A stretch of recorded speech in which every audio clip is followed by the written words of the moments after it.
بیوی کے لیے بھی کچھ احکامات ہیں، بیوی کی بھی کچھ ذمہ داریاں ہیں جو اسے شوہر کے حق میں پوری کرنا ہے۔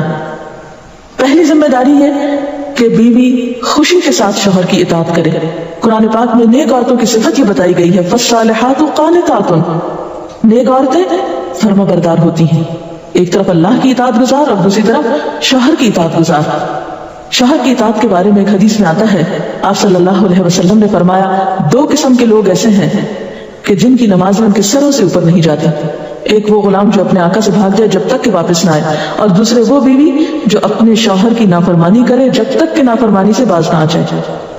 یہاں تک حکم ہے کہ بیوی شوہر کے معاملے میں کسی دوسرے کی بات نہ مانے، یعنی شادی کے بعد ایک عورت جب شوہر کے گھر چلی جاتی ہے تو پھر شوہر کا حق سب سے بڑا ہو جاتا ہے۔ بعض اوقات ہمارے معاشرے میں ایک طرف شوہر کچھ کہتا ہے، دوسری طرف والدین کچھ کہتے ہیں، تیسری طرف کسی اور کا مشورہ کچھ ہوتا ہے، عورت بیچاری بیچ میں پھنس جاتی۔ ایسے موقع پر عورت کے لیے کیا لازم ہے، اس کی پرائرٹی کیا ہوگی کہ وہ اپنے شوہر کی بات مانے۔ عورت کی دوسری بڑی ذمہ داری اپنی آبرو اور عزت و عصمت کی حفاظت ہے۔ عورت کوئی ایسا کام نہ کرے جس سے اس کی عفت و عصمت پر کچھ ہر پائے۔ ازدواجی زندگی کی خوشی کا راز باہم ایک دوسرے پر اعتماد ہے۔ اگر کوئی بھی ایسا کام عورت کرتی ہے جس سے شوہر کے دل میں شک ہو جاتا ہے، اعتماد ختم ہو جاتا ہے، تو اس سے ازدواجی زندگی کی خوشیاں ختم ہو جاتی ہیں۔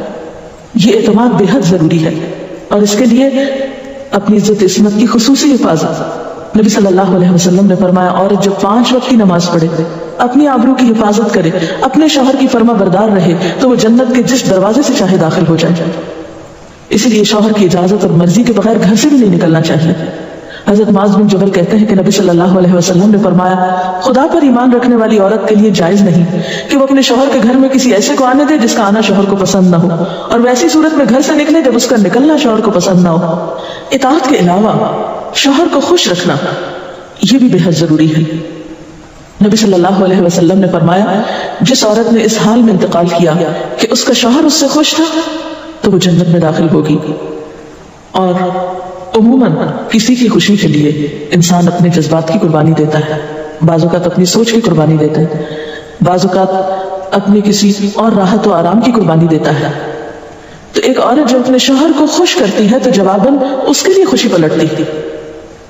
اس لیے گھریلو زندگی کی خوشی کا انحصار اسی بات پر ہے کہ دونوں ایک دوسرے کے لیے قربانی کے جذبات رکھتے ہوں، ایک دوسرے کے لیے رحمت اور ایک دوسرے کے لیے مودت کا ذریعہ ہوں۔ جیسے کہ قرآن پاک میں شادی کا مقصد یہ بتایا گیا کہ دونوں کے درمیان باہم مودت اور رحمت کے جذبات ہوں، ایک دوسرے کے لیے سکون کا باعث ہوں، تاکہ انسانی زندگی بہترین طریقے پر رواں دواں رہے۔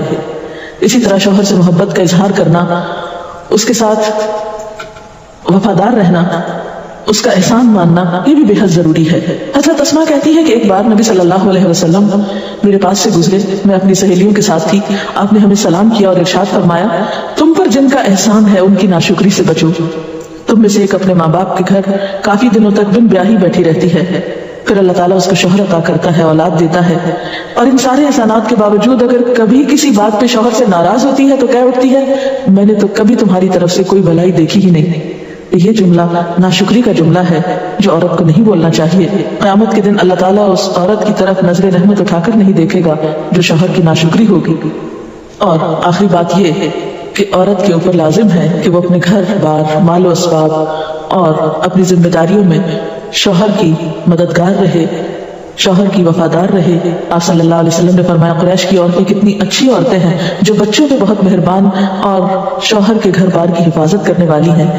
آپ صلی اللہ علیہ وسلم نے ایک اچھی عورت کی خوبیاں بیان کرتے ہوئے فرمایا، مومن کے لیے خوف خدا کے بعد سب سے مفید اور باعث خیر نعمت نیک بیوی ہے۔ نیک بیوی کون سی؟ اس کی کیا تعریف ہے کہ جب شوہر کوئی کام کہے تو خوشی سے کر دے، جب اس پہ نگاہ ڈالے تو اس کو خوش کر دے، اور جب اس کے بھروسے پر قسم کھا بیٹھے تو قسم پوری کر دے، اور جب کہیں چلا جائے تو اس کے پیچھے اپنی عزت و آبرو کی حفاظت کرے، اور شوہر کے مال اور اسباب میں اس کی خیر خواہ رہے، اس کو ضائع نہ کرے۔ ایک اچھی بیوی کی خوبیاں آپ صلی اللہ علیہ وسلم نے بتائیں۔ اور پھر آخری چیز صفائی ستھرائی، سلیقہ، شوہر کے لیے زیب و زینت کا اہتمام، یہ چیزیں بھی ازدواجی زندگی میں خوبصورتی پیدا کرتی ہیں، اور اس کا بھی اہتمام جو ہے پھر ایک عبادت ہو جاتا ہے۔ لیکن ہمارا حال یہ ہے کہ جب ہمیں کہیں باہر جانا ہوتا ہے تو ہم بہت اہتمام کریں گے، لیکن شوہر کے لیے بطور خاص نیت کر کے اہتمام نہیں کرنا، ہم یہ کہتے ہیں اس کو تو نظر ہی نہیں آتا، اس نے کبھی تعریف ہی نہیں کی، اس کو پتہ ہی نہیں میں نے کیا پہنا اور کیا نہیں پہنا۔ تو کس کی پینک؟ ایک شیطان ہمیں جواز فراہم کر دیتا نا. حالانکہ ہر کوئی ڈسکرپٹیو نہیں ہوتا. جس طرح بعض اوقات ہم خواتین بہت ڈسکرپٹیو ہوتی ہے، اس نے یہ پہنا، اس کا یہ اینگل تھا، یہ ایسا تھا ویسا تھا. شوہروں مردوں کی اس طرح کی نظر نہیں ہوتی. پھر ہم اس سے وہ ایکسپیکٹ کرتے ہیں جو ہم خود کر رہے ہوتے ہیں یا خود چاہتے ہیں، وہ اس میں پورے نہیں اترتے تو ہمارے اسٹینڈرڈ سے گر جاتے ہیں. تو اس سے یہ ہے کہ ان کی اور بھلائیاں یاد رکھ کے اگر اس طرح کی کوئی کمی کوتاہی ہو جائے تو اسے اگنور کر دینا چاہیے اور ان کے لیے بھی بطور خاص اہتمام کرنا چاہیے. اب دیکھیے کہ مثلاً اس جگہ پر ہم بیٹھے ہوئے ہیں، اس جگہ کو خوشگوار بہت سی چیزوں نے ملا کر رہا ہے. سب لوگوں کا اکٹھا ہونا ایک خوشی کا باعث ہے. یہ پھول رکھے ہوئے، یہ روشنی ہے. اب ہم ایک ایک چیز گن تو نہیں سکتے، لیکن اوور آل ہر چیز کا اپنا ایک افیکٹ ہے اور ہر چیز کا اپنا ایک اثر ہے. تو اسی طرح شوہر اور بیوی کے تعلقات میں بہت ساری چیزیں ایسی ہوتی ہیں جو ہم کو نظر نہیں آ رہی ہوتی، جو سامنے اس کا اثر نہیں ہوتا مگر وہ بیک گراؤنڈ پہ ہوتی ہیں. مگر ہم ان کو کبھی بھی نہیں سامنے لاتے اور کبھی بھی ان کا ذکر نہیں کرتے. تو ہمیں ان معاملات میں تھوڑی کوشش کر کے کچھ احسانات کا کبھی زبان سے اگر بھول دیں گے تو اس سے کچھ کمی نہیں ہوتی، لیکن دوسرے کا دل جیتا جاتا ہے. اور دوسرے کا دل خوش کرنا تو بہت بڑی عبادت ہے، اور اس کا آغاز اگر گھر سے ہو تو اور اچھا ہے. کیونکہ گھر والوں کو خوشیاں دینے سے خود خوشیاں اپنے آپ پہ پلٹتی ہیں، دے کر زیادہ ملتی ہیں. لیتے وہی ہیں جو دینا جانتے ہیں. تو اللہ تعالیٰ ہمیں عمل کی توفیق عطا فرمائے.